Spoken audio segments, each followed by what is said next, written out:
Сәлеметсіздер ме оқушылар? Бүгін 150-ші сабақ құрама есептер мәтінді оқы, сұраққа жауап бер. Есепті шығарудың арифметикалық және алгебралық тәсілдерін ұсын. Жерде ғарышкерлерге арнап тағам салынған қораптар дайындалды. Тағамдар алдын ала өлшенді. Таразының бір табақшасында 1 килограмм гіртас пен қауын тұр, ал екіншісінде 3 килограмм және 2 килограммдық гіртастар тұр. Қауынның массасын тап дейді. Яғни бұл А нұсқасы, номер 1-ші есептің А нұсқасы. Енді қазір арифметикалық тәсілмен шығарып көрейік. Яғни арифметикалық деп жазып қойайын.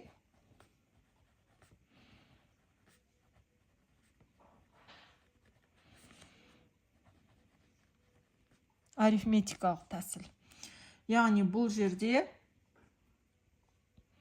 2 килограммға 3 килограммды қосып аламыз. 2 килограммға қосамыз 3 килограммды. Сонда 5 килограмм екенін білеміз. 5 килограмм. Енді 5 килограммнан мына 1 килограмм гіртасты азайтамыз. 5 килограммнан азайтамыз мына 1 килограммдық гіртасты. Сонда 4 килограмм шықты. Яғни қауынның массасы 4 килограммға тең. Енді алгебралық тәсілмен шығаратын болсақ, алгебралық тәсіл. Алгебралық тәсілде, яғни біз теңдеу құруымыз қажет. Яғни x қосу 1 тең 2 қосу 3. X қосу 1 тең 5. X-тің мәнін табамыз, 5-тен 1-ді азайтамыз. X-тің мәні тең 4-ке. Яғни қауынның массасы 4 килограмм екенін біліп тұрмыз. Орын-орнына қоямыз.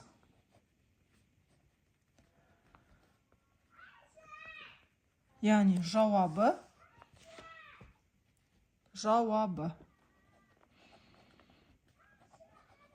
Қауынның массасы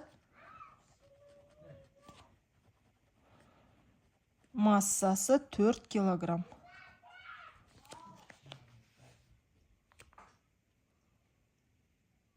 Келесі бірінші есептің А нұсқасы. Таразының бір табақшасында 500 граммдық 3 гіртас және 1 бөлік ірімшік қойылған. Екінші табақшасында 3 килограммдық гіртас тұр. Ірімшік бөлігінің массасын тап. Яғни бірінші бұл жерде бізде 500 граммдық 3 гіртас бар екен, яғни соны анықтап алуымыз қажет. 500 граммдық 3 гіртастың массасын. Яғни 1000 грамм болады. Яғни 1 килограмм 500 граммға тең. Енді екінші табақшасында 3 килограммдық гіртас дейді. Яғни 3 килограмм бізде 3000 граммға тең екен. Енді осы 3000 граммнан екінші 3000 граммнан азайтамыз мына 1000 граммды. Сонда ірімшік бөлігінің массасы 1000 грамм екен. Енді екінші алгебралық тәсілмен шығаратын болсақ, алгебралық тәсілмен,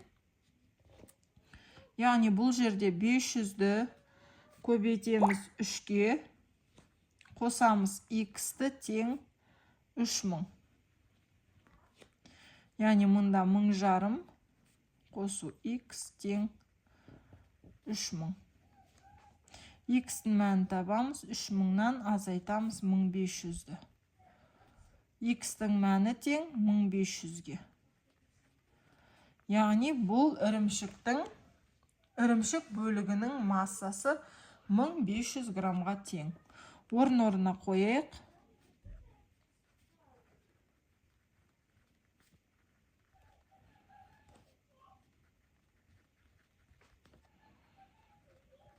Яғни жауабы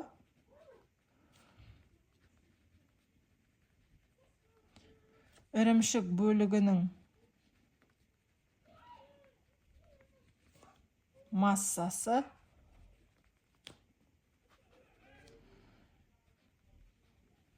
1500 граммға тең екен. Келесі номер 2-ші есеп. Топтық жарыста әр спортшы 12 рет отырып тұруды 3 рет қайталау керек.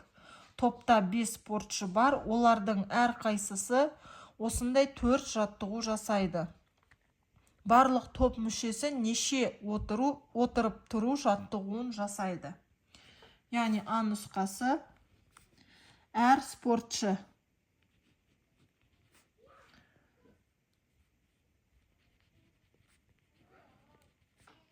әр спортшы 12 рет отырып тұруды 3 рет қайталайды.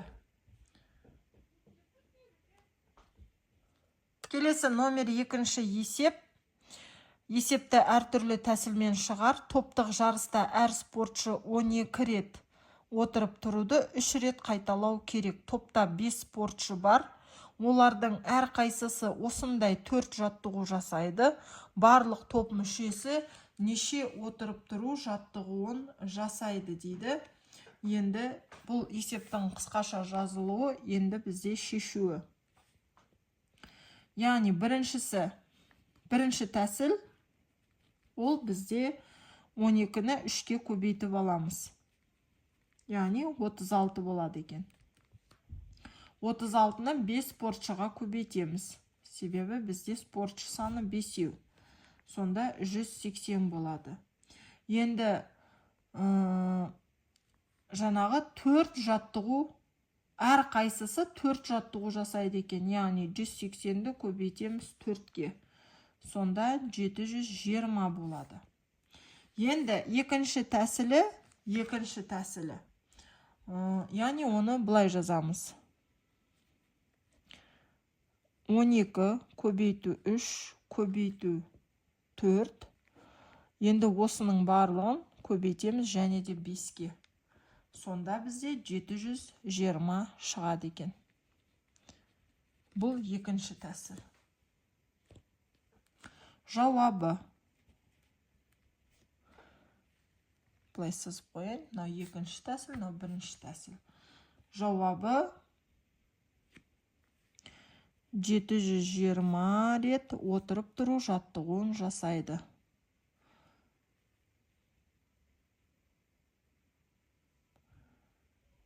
Барлық топ мүшесі 720 рет отырып тұру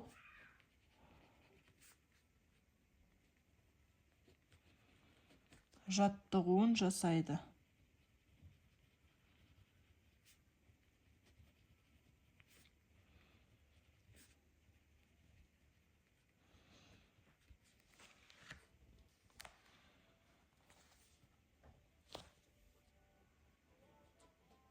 Келесі екінші есептің Ә нұсқасы дәл осылай шығарылатын есеп ойлап тап.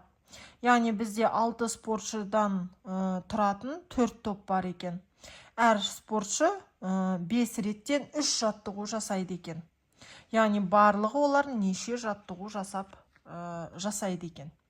Енді бұл жерде шешуінде, яғни 6 спортшыдан 4 топ екен. Яғни 6-ны 4-ке көбейтеміз. 24. 3 жаттығуды 5 реттен жасайды екен. Яғни 5-ті көбейтеміз 3-ке. 15. Енді 24-ті көбейтеміз 15-ке.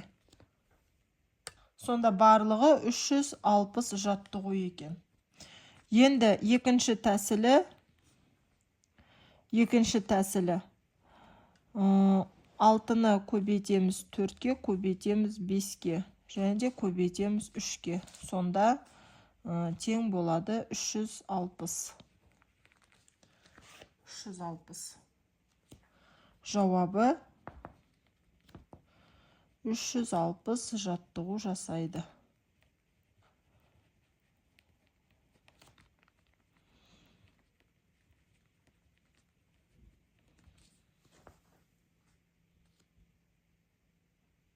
Келесі номер 3-ші есеп. Әр есепке сәйкес келетін сызба мен теңдеуді тап. Қала мен ғарышкерлер дайындау орталығының арасы 330 километр. Курсант қаладан орталыққа бару үшін алдымен 75 км сағат жылдамдықпен жүретін автобусқа отырды. Қалған 30 км жолды ол жол жөнекей кездескен мәшинемен жүріп өтті. Курсант автобуспен қанша сағат жүрді? Яғни бұл жерде А нұсқасына сәйкес келетін ол, яғни мына бірінші сызба екен. Яғни мынау бірінші сызба. Мынау бізге сәйкес келеді. Номер 3-ші есептің А нұсқасы. Яғни теңдеуді тап дейді. Бізге сәйкес келетін теңдеу ол мына бірінші теңдеу. Яғни осы теңдеуді жазып мәнін табамыз.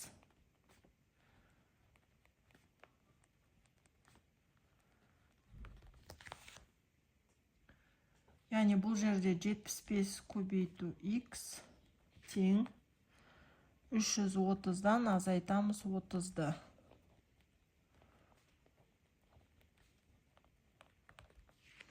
X-тің мәнін табамыз.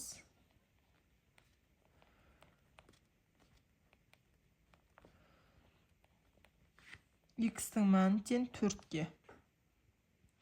Яғни курсант автобуспен 4 сағат жүрді.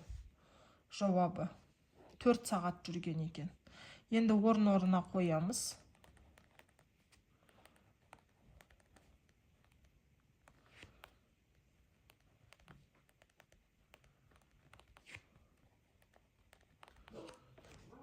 Жауабы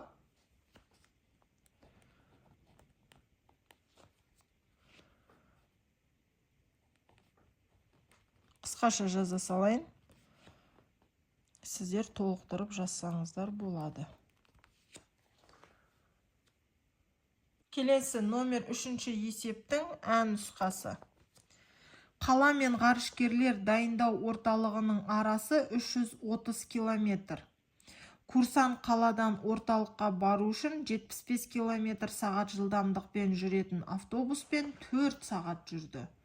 Қалған жолды ол жол жөнекей кездескен мәшинемен жүріп өтті. Студент қанша жолды мәшинемен жүрді? Енді бұл жерде бізге сәйкес келетін сызба мынау, үшінші есептің А нұсқасына. Яғни теңдеу бойынша бізге мына теңдеу сәйкес келеді екен. Яғни мына теңдеу. Енді осы теңдеуді жазайық. Яғни 75 көбейту 4 қосу x тең 330. 75 4-ке көбейтсек 300 қосу x тең 330. Яғни 330-дан азайтамыз 300-ді. X-тің мәні тең 30. Яғни қанша жолды мәшинемен жүрді? Яғни 30 км жолды машинамен жүріп өткен екен. Орын-орнына қоямыз.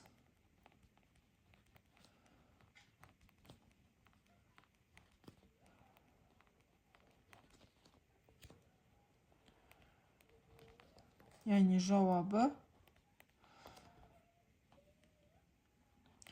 30 км жолды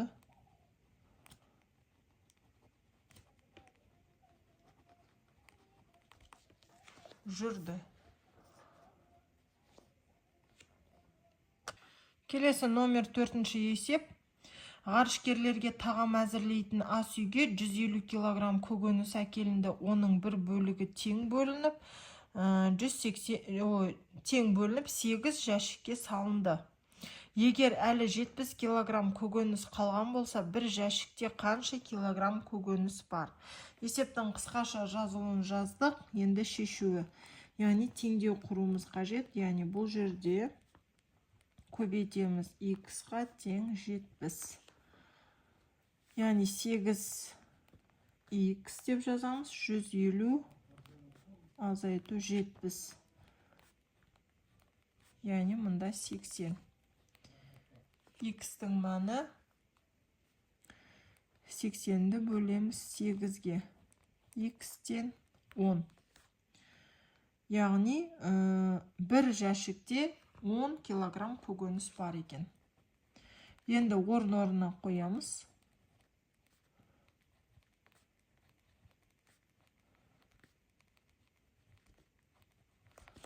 Жауабы бір жәшікте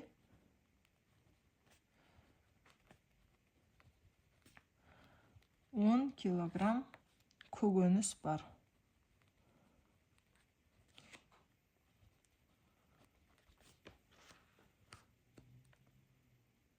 Келесі номер 5-ші есеп, өрнектердің мәнін тап. Енді бұл А нұсқасы. Осындай өрнек берілген, бірінші жақшаның іші орындалады екен. Яғни 47.923-тен азайтамыз 47.884-ті. Азайтқан кезде 9, мұнда 3. 0. Яғни жауап 39 болады. Енді екінші 6054-ті көбейтеміз 39-ға. 39-ға.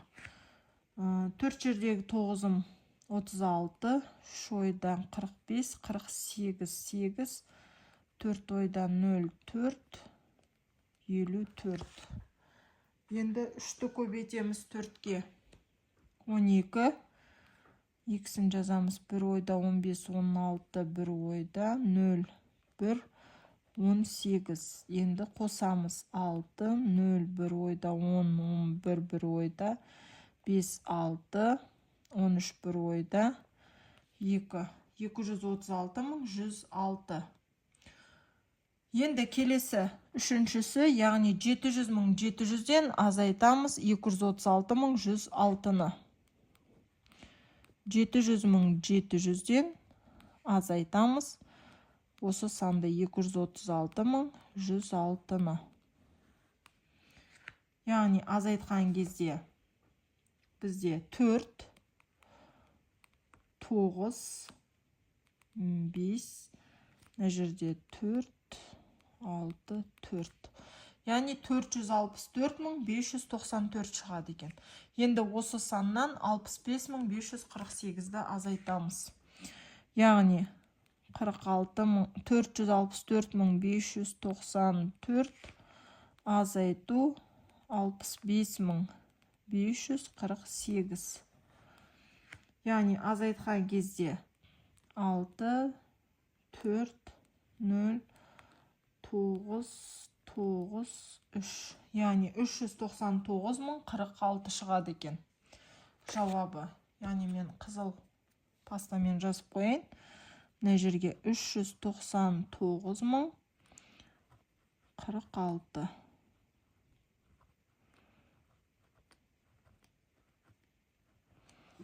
$399.046 шығады екен. Яғни мінеки жауабы. Бұл 4-ші амал.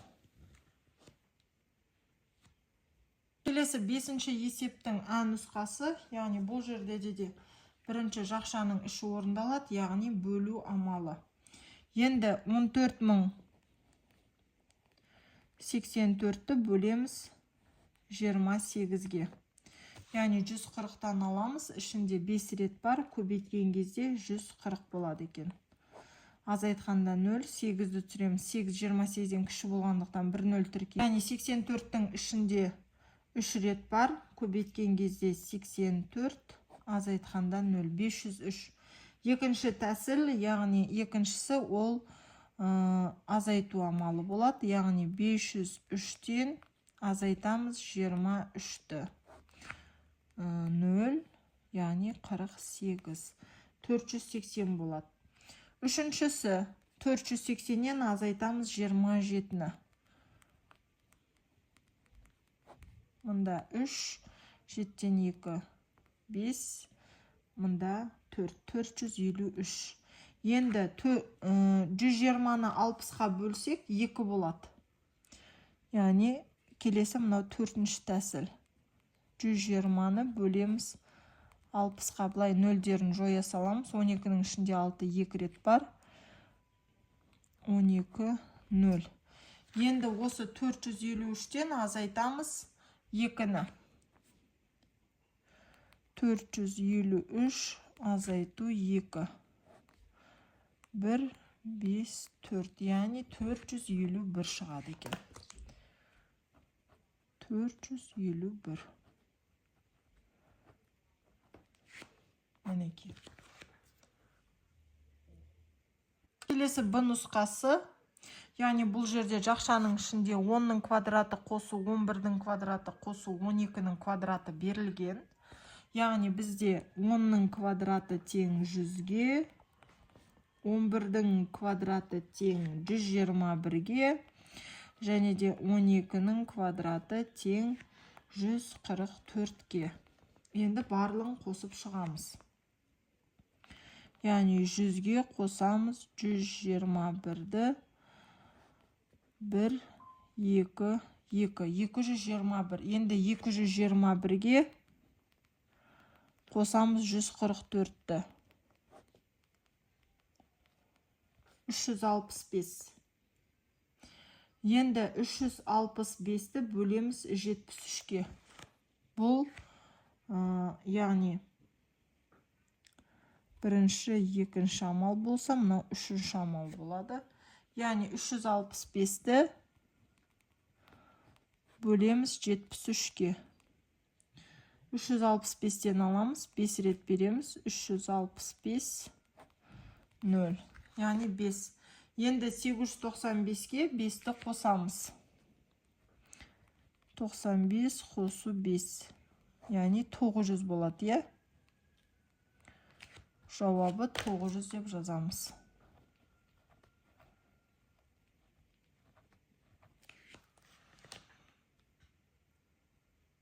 Келесі номер 5-ші есептің В нұсқасы, яғни бұл жерде де бірінші жақшаның іші орындалады. Яғни 13-тің квадраты тең бізде 169-ға, 14-тің квадраты тең бізде 196-ға. Енді екеуін қосамыз. 169 қосу 196. 15, 16, бір ойда, 2, 3, 365. Енді 2555-ті бөлеміз 365-ге. Бөлген кезде бірден 7-ден береміз, көбейткенде 2555 болады екен. Енді 7-ге қосамыз 35-ті. 42 болады, яғни 35 қосу 7. 2 бір ойда, 4, 42. 42. Осымен 5-ші есебіміз аяқталды. Келесі номер 6-шы есеп теңдеулерді шеш. Яғни 32 көбейту Б азайту 59 тең 453. Яғни 32 көбейту Б дейміз. 453-ке қосамыз 59-ды. 32 көбейту Б тең 512. Бұның мәнін табамыз, яғни 512-ні бөлеміз 32-ге. Мәні тең 16. Енді орын-орнына қоямыз. Яғни 32 көбейту 16 азайту 59 тең 453.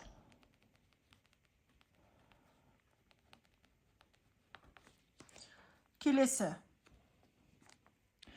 398 қосу 4907 бөлу К тең 405. 405. Бұл жерде 4907 бөлу К тең 405-тен азайтамыз 398-ді. Яғни 49007 бөлу К тең 7-ге. Енді К-ның мәнін табамыз. Яғни 4907 бөлу 7-ге. К-ның мәні тең 701-ге.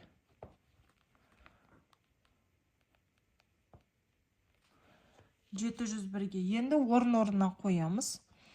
Яғни 398 қосу 4907 бөлу 701 тең 405.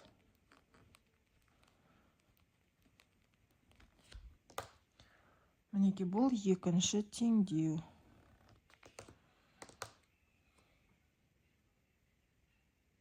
Келесі номер 7-ші есеп тапсырманы орында.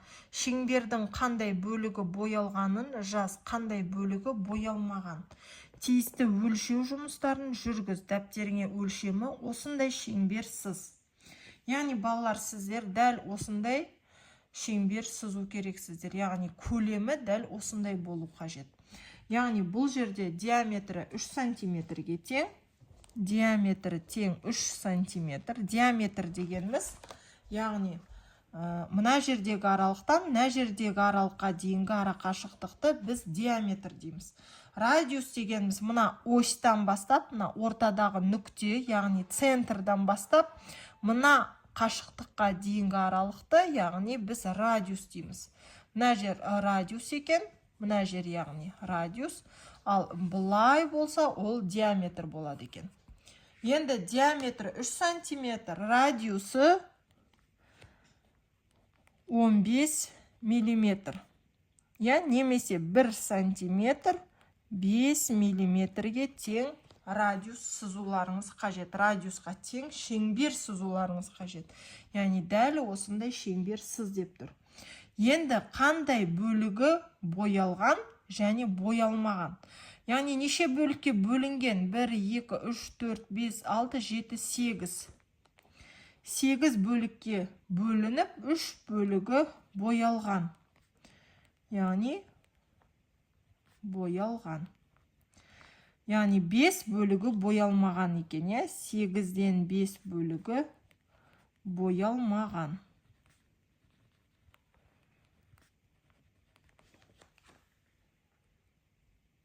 Келесі номер 8-ші есеп 9 литрлік және 5 литрлік екі шелектің көмегімен 3 литр суды қалай өлшеп алуға болады.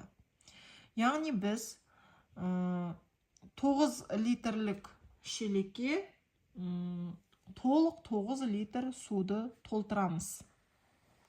Толық толтырамыз. 9 литр суды толтырамыз. Шелегі, мына 5 литрлік шелекте еш нәрсе жоқ. Яғни 0. Енді, яғни бұл жерде еш нәрсе жоқ. 0 литр, Енді, осы 9 литрлік шелектен, мына 5 литрлік шелекке су толтырамыз. Яғни бізде мына жерде 5 литр болады да, 9 литрлік шелекте 4 литр су қалады екен. 4 литр су қалады екен. Енді мына 5 литр шелектегі суды төгіп тастаймыз. Бұл жерде 0 литр су қалады. Және де біздің 9 литрлік шелекте әлі де 4 литр су тұрады. 4 литр су тұрады. Және де осы 4 литр суды 5 литрлік шелекке құямыз. Сонда бізде 5 литр шелекте 4 литр суымыз барда, ал мына 9 литрлік шелекте, яғни су жоқ, яғни 0 литр. Су жоқ. Енді біз қайтадан 9 литрлік шелекке су толтырып аламыз. Толығымен су толтырамыз 9 литрлік шелекке. Және де мына 5 литр шелекте бізде 4 литр су тұр ғой. Сол 5 литрлік шелегіміз толғанша 1 литр суды қосып 5 литр қыламыз. Сонда мына жаққа 1 литр қосамыз. Сонда бізде 4 литрға мына 1 литрді мына жерден алып қосамыз. Сонда бізде мына жерде 5 литр болады. 5 литр шелекте. Бұл толады да, ал мына 9 литрлік шелекте 8 литр бізде су қалады. 8 литр болады. Мына шелекте бізде 5 литр тұр. 5 литр суымыз тұр. Яғни бұл 5 литр суды біз төгіп тастаймыз. Бізде қайтадан 0 литр су болып қалады. Ал мына жерде бізде әлі, бұл 7-ші, әлі бізде 8 литр су бар. Енді осы 9 литрлік шелекте бізде 8 литр су бар ғой. Осыны алып мына 5 литрлік шелекке құямыз. Яғни бұл жаққа 5 литр кетеді. Ал мына жақта бізде 3 литр су қалады екен. Мына жерде 3 литр су қалады. Литр. Яғни мына 5 литр шелектегі суды төгіп тастаймыз. Сонда бізде жалпылама осы 9 литрлік шелекте 3 литр суымыз қалады екен. Осылай 3 литр суды шығаруға болады. Келесі номер 9-шы есеп. Ғарыш айлаққа апаратын 1200 метр тас жолға жөндеу жұмысын жүргізу керек. Жолдың 4-тен 3 бөлігі жөнделген. Енді қанша метр жолды жөндеу қажет дейді. Яғни бұл жерде есептің қысқаша жазылуын жаздым. Жөндеу керек 1200, жөнделген белгісіз, бірақ 4-тен 3 бөлігі екенін білеміз. Енді жөндеу қажет жолды табу қажет. Шешуін табу қажет. Шешуі. Бұл жерде бірінші 4-тен 3 бөлігі қанша екенін анықтауымыз қажет. Яғни 1200 метрдің 4-тен 3 бөлігі. Яғни 1200-ді бөлеміз 4-ке, көбейтеміз 3-ке. Бұл дегеніміз 900 метрге тең екен. 900 метрге тең. Енді яғни 900 метр жөнделген ғой. Бұл жөнделген.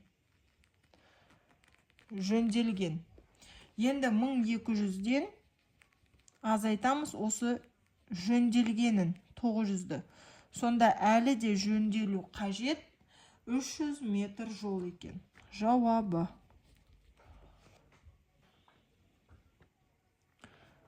300 метр жолды жөндеу қажет.